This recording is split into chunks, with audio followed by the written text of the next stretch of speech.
4-piece cashier cabinet counter. First off, the overall dimensions.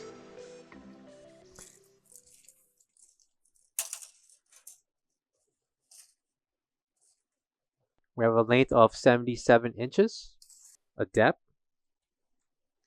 of 18 inches,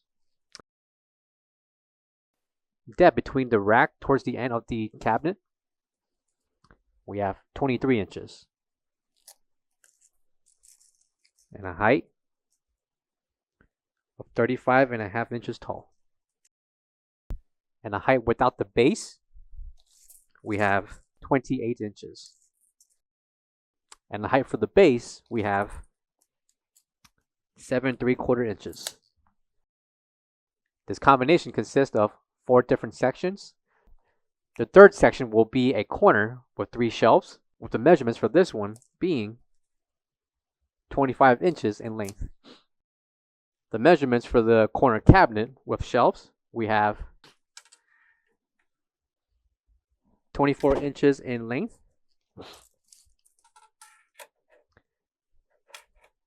by 17 inches in depth.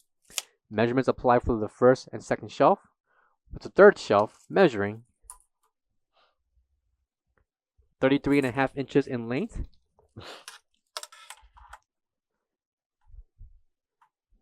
by 22.5 inches in depth.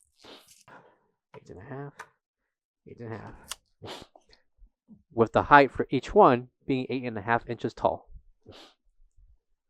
Coming to the bottom right and left areas of the base will be inserts and openings to feed through wires that will hold any electronic products or inventory on top of the shelf. This corner shelf can easily be moved and positioned. These individual sections can be purchased separately from our website and can be interchanged with any combination display that you would like to set up. For all questions, give us a call or visit our website coolerdepotUSA.com for more information on this product.